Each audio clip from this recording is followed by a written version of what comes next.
Hello everyone, ज्ञान वर्षा channel में आपका स्वागत है। दोस्तों, आज हम पढ़ने वाले हैं भारत से हम क्या सीखे, जो कि गोधली पार्ट 3 है। गोधली भाग 2 का पार्ट 3 है और इसमें हमारा जो भी ऑब्जेक्टिव प्रश्न जो पूछता है, यानी हमने छांट कर हर एक गाइड को ग्रहण कर फिर आपको बताने का कोशिश किया ताकि हम पढ़ें वही जो आएगा, यानी बोर्ड एग्जाम के दृष्टि से। और हाँ, इसी में से पूछेगा, बाहर से कहीं आने वाला नहीं है। पढ़िए वही जो आएगा। तो आपको देरी ना करते हुए हम चलते हैं अपने कंप्यूटर स्क्रीन पर और करते हैं वीडियो को स्टार्ट। और आप हमारे साथ अंत तक जुड़े रहिए और देखते रहिए। चलिए आइए हम चलते हैं। फ्रेंड्स, हम लोग आ गए हैं अपने कंप्यूटर स्क्रीन पर और देखते हैं इसमें पहला प्रश्न क्या कह रहा है। देखिए, पहला प्रश्न है हमारा, मैक्स मुलर ने सर्वविध संपदा और प्राकृतिक सौंदर्य से परिपूर्ण विवश देश को माना है। मतलब किस देश को माना है सर्व संपदा और प्राकृतिक से सौंदर्य परिपूर्ण, वो कौन सा देश है? ऑप्शन हमारा 4 है, जो कि आप देखिए। ऑप्शन ए है जापान को, बी है श्रीलंका को, और सी है भारत को, और डी है कनाडा को। तो देखिए, option number C is the right answer. क्योंकि यहाँ पर हमारा भारत से हम क्या सीखे, तो इसमें भारत का ही बात हुआ था और भारत के गुणगान गाया गया था, इसलिए हमारा option number C is the right answer. Next प्रश्न पे चलते हैं फ्रेंड्स। आइए, दूसरा प्रश्न है हमारा कि मैक्स मुलर कौन सी भाषा से बाल्यकाल ही निष्कर्ष होकर कविता लिखने लगे। देखिए, दूसरा प्रश्न हमारा जो पूछा है, इसमें कह रहा है कि मैक्स मुलर कौन सी भाषा में बाल्यकाल ही निष्कर्षण होकर कविता लिखने लगे थे। तो वो अपने भाषा लैटिन संस्कृत में नहीं लिखे थे, ना ही अंग्रेजी में, ना ही अमेरिकन में। तो ये जो लिखे थे लैटिन में लिखे थे। Option number B is the right answer. देखिए, प्रश्न नंबर 3 नंबर है, कह रहा है मैक्स मुलर ने संस्कृत भाषा का अध्ययन कौन सा विश्वविद्यालय प्रारंभ किया। यानी कह रहा है कि संस्कृत का जो मैक्स मुलर जो थे, वो संस्कृत भाषा का, देखो संस्कृत लिखना चाहिए यहाँ पे, लेकिन मिस्टेक हो गया है। चलिए, होता है, टाइपिंग मिस्टेक है, तो इससे घबराइएगा मत आप लोग। देखिए, कह रहा है मैक्स मुलर ने संस्कृत भाषा का अध्ययन कौन सा विश्वविद्यालय से प्रारंभ किया। आपको सिर्फ उस जिसमें ये पढ़ना संस्कृत प्रारंभ चालू किया, आरंभ किए, उसी को बता देना है। तो लिपिंजिंग विश्वविद्यालय, option number A is the right answer. No doubt, सीधा टिक आउट। चलिए, नेक्स्ट प्रश्न है हमारा 4 नंबर प्रश्न बता रहा है, मैक्स मुलर ने हितोपदेश का अनुवाद कौन सी भाषा करवाया। देखिए, मैक्स मुलर जो थे वो क्या, भारत से हम क्या सीखे, इसका राइटर हैं। अब यहाँ बात आती है कि मैक्स मुलर ने हितोपदेश का अनुवाद कौन सी भाषा में कराया, आपको बताना है। तो चला, आपको पता है कि वो जर्मन के रहने वाले थे, तो जर्मन में ही किए। तो नो डाउट, सीधा tick out. Option number C is the right answer. Next प्रश्न है 5 नंबर। देखिए, 5 नंबर प्रश्न क्या कह रहा है, कह रहा है कंठ और केन आदि उपनिषदों का अनुवाद मैक्स मुलर ने किस भाषा में किया है। ए में है अंग्रेजी, और ऑप्शन नंबर बी है उर्दू, और ऑप्शन नंबर सी है जापानी, और डी है जर्मन। देखिए, आपको बता दें कि इसके पहला वाला जो प्रश्न था, हितोपदेश का अनुवाद और कंठ और केन, ये जर्मन में ही हुआ। तो option number D is the right answer. 5 number का क्या होगा, डी होगा, और 4 नंबर का क्या होगा, सी होगा। नो डाउट, सीधा टिक आउट। नेक्स्ट प्रश्न 6 नंबर पे चलते हैं। देखिए क्या कह रहा है, मैक्स मुलर ने मानव सभ्यता को मूल स्रोत किसे माना है। देखिए, मैक्स मुलर, ये तो बहुत छोटा प्रश्न है और ये हर एक बार पूछता आ रहा है। और हाँ, आप जब दिल दिमाग लगाइएगा, आपको पूरा जड़ से समझ में आएगा। तो जुड़े रहिए हमारे साथ अंत तक और देखिए क्या होता है। तो आइए, कह रहा है ऑप्शन नंबर ए है भौतिक ज्ञान को, और बी है पाश्चात्य सभ्यता के ज्ञान को, और सी है वैदिक तत्व ज्ञान को, और डी है विश्व इतिहास के ज्ञान।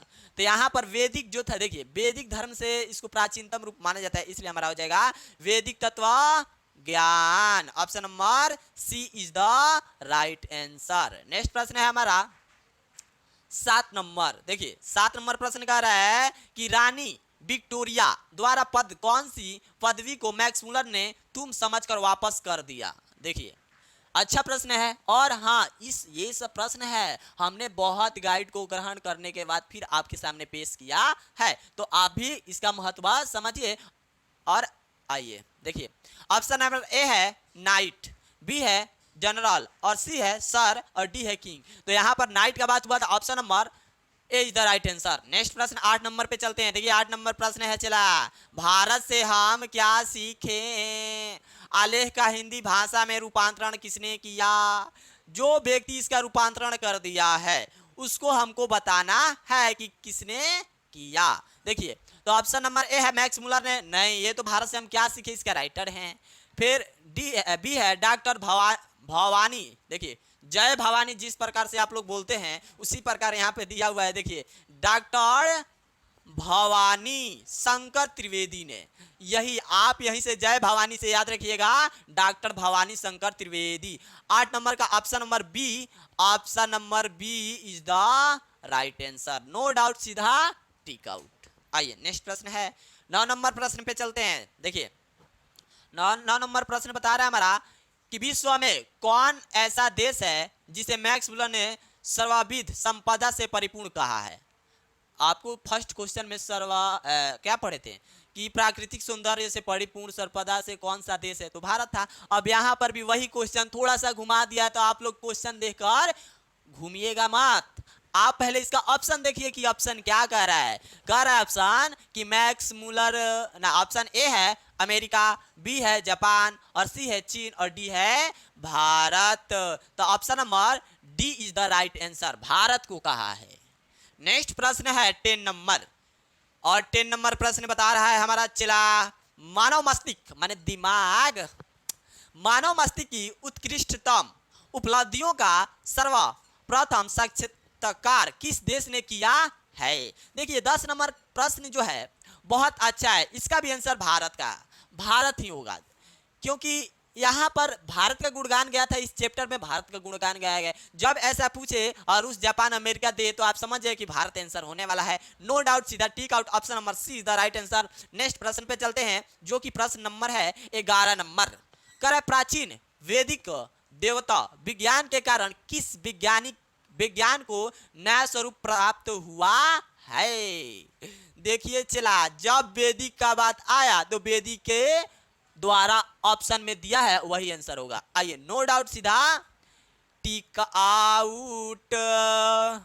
ऑप्शन नंबर ए है जीव विज्ञान, बी है भौतिक विज्ञान और सी है ज्योतिष विज्ञान और डी है देवता विज्ञान। तो देखिए इसका आंसर होगा देवता का, वैदिक का बात हुआ देवता, तो यहाँ पर वह देवता वाला आंसर, नो डाउट, सीधा tick out, option number D is the right answer.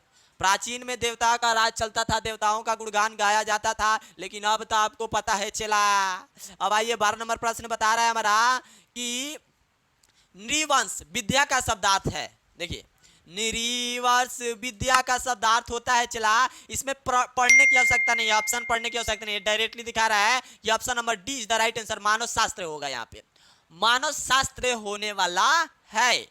चलिए नेक्स्ट प्रश्न 13 नंबर है कि भाषा विज्ञान के द्वारा भाषा के संदर्भ में अब तक जो निष्कर्ष निकाला गया है उसमें कौन सी भाषा सबसे अहम भूमिका निभाई है?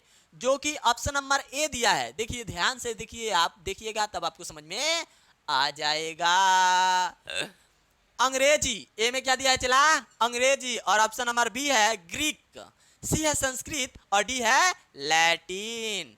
तो नो डाउट, सीधा टिक आउट, संस्कृत को हम लोग प्राचीन यानी आदिकाल से देखने को मिलता है और प्राचीनतम भाषा है, इसलिए यहाँ पर option number C is the right answer. Next प्रश्न पे चलते हैं 14 नंबर पे। देखिए 14 नंबर प्रश्न बता रहा है हमारा कि मैक्स मुलर ने विश्व की सबसे प्राचीन भाषा कौन सी, देखिए यहाँ पर फिर फॉल्ट हो गया है, चलिए ये टाइपिंग मिस्टेक है, आप लोग प्राचीन नहीं है, प्राचीन होगा तो आप लोग घबराइएगा मत, थोड़ा टाइपिंग में मिस्टेक हो जाता है।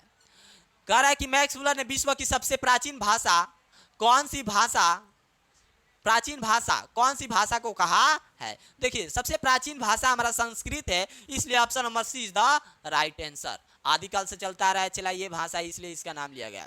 फिर वही क्वेश्चन को देखिए घुमाकर आपको पेश कर दिया, आपके सामने पेश किया है, तो आप लोग डेराइएगा, डर मत जाइएगा, डर जाइएगा तो फिर मेला लगाना पड़ जाएगा। ये क्वेश्चन है भारत की प्राचीनतम भाषा कौन सी है? ए है मगही, बी है प्राकृत और सी है संस्कृत और डी है हिंदी। चला आप घबराइएगा मत, नो डाउट, सीधा टिक आउट। यहाँ पर भी प्राचीन का बात सुनने को मिला कि संस्कृत लगा, आप जिसको पढ़ाया वही जाएगा जो पूछेगा, यानी जो बोर्ड में आने वाला है। अभी तक हमारे वीडियो को लाइक नहीं कीजिए तो पहले लाइक कीजिए, और अगर आप नए हैं तो हमारे चैनल को सब्सक्राइब कीजिए। चलिए नेक्स्ट प्रश्न है 16 नंबर प्रश्न। कह रहा है कि कौन सा देश है जहां विश्व का कोई भी व्यक्ति अपने आप को अत्यंत प्राचीन और सुदूर भविष्य के बीच खड़ा पाता है। तो ये तो आप अगर पढ़े होंगे तो आपके जुबान पे ये होगा, ऑप्शन नंबर आपको दिख रहा है, लेकिन आप बताना नहीं चाह रहे हैं, तो आप बताइए।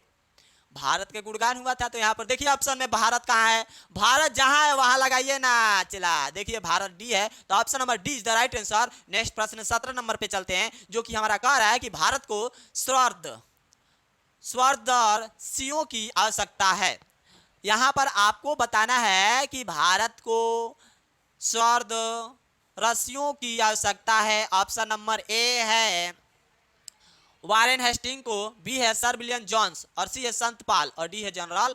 देखिए option number B is the right answer होगा। आपके क्या है, तो देखिए यह एक ऐसा व्यक्ति थे जो अपना अस्तित्व पाने के लिए अपने कायम को जारी रखा, और हम लोग को भी इनको देखकर कुछ सीखना चाहिए। देखिए तो आप लोग समझ गए होंगे कि हम कहना क्या चाह रहे हैं। ये व्यक्ति मतलब अपना यश फैलाने के लिए उस चीज को नहीं छोड़ा जिस चीज में लगे थे, जिस कार्य में लगे थे। ये सोचते थे कि इसी कार्य से हम एक दिन क्या प्रकाशित होंगे, यश फैल जाएगा, और उस कार्य में जुड़े रहा। तो यहाँ कवि बता रहे हैं, मैक्स मुलर जी कह रहे हैं कि आप लोग इनसे कुछ सीखिए और इनके द्वारा कार्य को, मतलब इन्हीं से कुछ सीख कर आप कुछ बनिए। चलिए नेक्स्ट प्रश्न है 18 नंबर। संस्कृत के साहित्यकार विस्तार लगभग कितने लंबे काल तक है? ये आप लोग प्रश्न खुद से बताइए, इतना छोटा प्रश्न है, देखिए इसमें दम नहीं है, आप खुद से बताइएगा। चलिए इसको हम नहीं बताने वाले हैं, ऑप्शन नंबर ये हम नहीं बताने। 18 नंबर प्रश्न जो है आप लोग बताइएगा, देखते हैं आप लोग कमेंट में इसका जवाब सही बताते हैं या गलत बताते हैं। नेक्स्ट प्रश्न है 19 नंबर। 19 नंबर प्रश्न पे चलते हैं।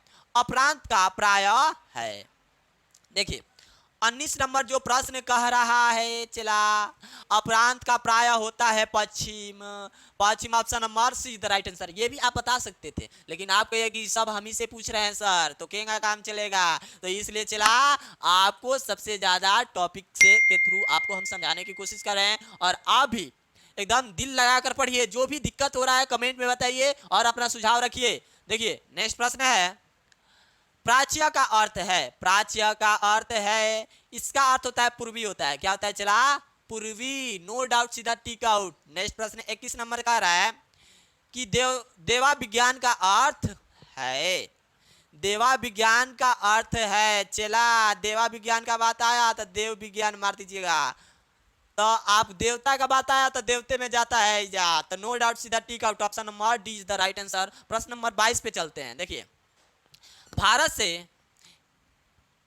इस राधा सीखे, ये टाइपिंग मिस्टेक यहाँ पर भी है, देखिए मिस्टेक है। चला भारत से हम क्या सीखे, किसकी रचना है, मतलब ये कौन है, भारत से हम क्या सीखे, इस पाठ को कौन रचा है, आपको ये बताना है। तो मैक्स मुलर देखे तो लगा दीजिए, नो डाउट सीधा tick out. Option number B is the right answer. B is the right answer. Next प्रश्न 23 नंबर पे चलते हैं। नृवंश विद्या का संबंध किससे है? तो ऑप्शन ए है वनस्पति विज्ञान, बी है प्राणी विज्ञान से, और सी है मानव विज्ञान से, और डी है अंतरिक्ष विज्ञान से। तो नो डाउट सीधा टिक आउट मानव विज्ञान से होगा। आपको पता है, नहीं पता है तो आप जान जाइए और समझ जाइए। नेक्स्ट प्रश्न 24 नंबर है। वारेन हेस्टिंग था, क्या था? फारस का राजा था, भारत का गवर्नर। अरे यार इतना लेवल, इतना छोटा प्रश्न पूछा है। देखिए वारेन हेस्टिंग क्या था, तो भारत का गवर्नर था। Option number B is the right answer. No doubt सीधा टिक आउट। चला ये देखिए प्रश्न बता रहा है 25 नंबर, दापिस क्या है? दापिस क्या है, तो सोने का सिक्का है। देखिए क्या कर रहा है, सोने का प्राचीन काल की सिक्का, सोने का प्राचीन काल में बोला सिक्का को बोला जाता था दापिस बोला जाता था। तो option number B is the right answer. No doubt सीधा टिक आउट। नेक्स्ट प्रश्न देखिए 26 नंबर क्या कह रहा है। लेटो का संबंध किस देश से है? लेटो का संबंध किस देश से है? 26 नंबर है प्रश्न हमारा। चला तो आपको देखिए ए है इटली से, बी है स्पेन से, और सी है भारत से, और डी है यूनान से। तो लेटो का पूछा है, लेटो का जब पूछा है तो option number D is the right answer, यूनान से हो जाएगा। अब प्रश्न 27 पे चलते हैं। शाहनामा का रचना काल है, शाहनामा का रचना काल आपको बताना है कि इनका रचना काल कितना है। देखिए ऑप्शन नंबर ए है 7वीं 8वीं सदी, नहीं होगा। बी है 10वीं 11वीं सदी, ये होगा। Option number B is the right answer, सही है। लेकिन सी भी देख लिया जाए, ऑप्शन नंबर सी और डी नहीं होगा, option number B is the right answer. देखिए 28 नंबर प्रश्न कह रहा है कि मुंडा किस देश की जनजाति है, मुंडा किस देश की जनजाति है। तो मुंडा है भारत देश का जनजाति, नो डाउट, सीधा टिक आउट। आप सिर्फ जुनून लगाइए और हम इशारा करेंगे कि कैसे चलना है। और फिर देखिए बिहार बोर्ड में कैसे बवाल होता है हम दोनों के मिलने के बावजूद। 29 नंबर प्रश्न कह रहा है संस्कृत का अग्री शब्द लैटिन में किस रूप में मिलता है। ए है एग्रिस, बी है आग्रिस और सी है इग्रिस और डी है ओसरी। तो option number C is the right answer. अगर आपको पता नहीं है तो आपको पता चल गया और आप इसको याद कर लीजिएगा, क्योंकि आपको तो बताएं पढ़ाएंगे वही जो आएगा। नेक्स्ट प्रश्न 30 नंबर का रहा है। देखिए प्रश्न नंबर 30, सर विलियम जोन्स ने भारत की यात्रा कब की थी। देखिए कितना छोटा क्वेश्चन पूछा है, ये तो आपको पता है कि 1783 ईस्वी में, नो डाउट, सीधा टिक आउट मारिए ऑप्शन नंबर डी। 31 नंबर प्रश्न देखिए क्या करा है, भारत से हम क्या सीखे पाठ में नैसी के अंदर विशेषण किस के लिए प्रयुक्त हुआ है। तो ऑप्शन नंबर ए है भारत के वीरों के लिए, बी है युवा अंग्रेजी अधिकारों के लिए और सी है यूरोप के वीरों के लिए और डी है इनमें से कोई नहीं। तो option number B is the right answer, इसमें बताएगा युवा अंग्रेज अधिकारों के लिए। चलिए नेक्स्ट प्रश्न 32 नंबर पे चला। 32 नंबर प्रश्न बता रहा है हमारा, देखिए पंत मानव का अर्थ है। आपको इसका सिर्फ अर्थ बताइए, इतना छोटा लेवल का क्वेश्चन पूछता है क्या। प्राचीन मानव हो जाएगा। चलिए प्राचीन मानव को लगाइए टिक आउट, नो डाउट, सीधा टिक आउट। 33 नंबर प्रश्न कह रहा है हमारा, कह रहा है हर्कर्स थे, क्या थे आपको बताना है। देखिए ए है वनस्पति वैज्ञानिक, बी है भूशास्त्री और ये प्राणी वैज्ञानिक और डी है, ये सब नहीं होना है, option number A is the right answer, वनस्पति वैज्ञानिक। 33 नंबर का ए आंसर। आप चलते हैं प्रश्न नंबर 34 पे, मैक्स मुलर का जन्म कब हुआ था ये आपको बताना है। तो मैक्स मुलर का जन्म 6 दिसंबर 1823 ईस्वी को हुआ था, नो डाउट, सीधा टिक आउट। प्रश्न नंबर 35 पे चलते हैं, जो कि आप लोगों को दिख रहा होगा। और पढ़िए, आप पहले पढ़िए फिर मैं पढ़ता हूं। आइए देखते हैं मैक्स मुलर का जन्म कहां हुआ था। जर्मन डेसाउ नामक, जर्मन डेसाउ, देखिए कितना इतना छोटा लेवल, नो डाउट, सीधा tick out. Option number B is the right answer. 36 number प्रश्न है कि मैक्स मुलर का पिता का नाम विल्मा हेला। आपको एक ट्रिक बताए थे कि विल्मा हेला, Wilhelm Muller, option number A is the right answer, इनके पिताजी का नाम था। मैक्स मुलर को देतातियों का वेदाती किसने कहा है। तो विवेकानंद जी का है। तो नो डाउट, सीधा टिक आउट। 37 नंबर का option number C is the right answer, Swami Vivekananda, सही है। 38 नंबर प्रश्न कह रहा है, चला देखिए क्या कह रहा है। कह रहा है कि कालिदास रचित मेघदूत का प्राधानुवाद किसने किया है। ऑप्शन नंबर ए है रविंद्रनाथ ठाकुर और बी है स्वामी लट्टन नाथ और बी है कालिदास और डी है मैक्स मुलर। तो आपको पता है कि 38 नंबर का ऑप्शन नंबर डी सही है, मैक्स मुलर, नो डाउट, सीधा क्या टिक आउट। अब चलते हैं प्रश्न नंबर 39 नंबर। देखिए क्या कह रहा है, किसे वाराणसी के पास सोने के सिक्के से भरा एक घड़ा मिला था। किस व्यक्ति को मिला था। तो वारेन हेस्टिंग्स को मिला था, वाराणसी में मिला था। तो option number A is the right answer, no doubt, सीधा टिक आउट। चलिए 40 नंबर प्रश्न बता रहा है, चला देखिए कौन प्राचीनतम भाषा है, हिंदी, मराठी, संस्कृत। बैट ये संस्कृत होने वाला है, प्राचीन का बात आया, संस्कृत लगा दीजिए। चलिए नेक्स्ट प्रश्न है 41 नंबर, मैक्स मुलर का मृत्यु कब हुआ। मैक्स मुलर की टाइपिंग मिस्टेक यहाँ पर भी है, चिल्ला हबड़ाइएगा मत। चलिए तो यहाँ पर ऑप्शन हमारा सही है, option number D is the right answer, 28 अक्टूबर 1900 ईस्वी को। अब देखिए ध्यान दीजिए, आप इतने प्रश्न 41 प्रश्न पढ़े जो कि सिर्फ हमारा भारत से क्या सीखे इस पार्ट से रहा 41 प्रश्न। और हाँ, अगर आप पूरा समझदारी से पढ़े होंगे तो आपको यह वीडियो पसंद आया होगा। अगर वीडियो पसंद आया तो वीडियो को लाइक कीजिए, अगर आप नए हैं तो हमारे चैनल को सब्सक्राइब कीजिए। और हाँ, अगर आपको कोई दिक्कत हो तो कमेंट में अपना सुझाव रखिए, बताइए कि यह वीडियो आपको कैसा लगा। तब तक के लिए बाय।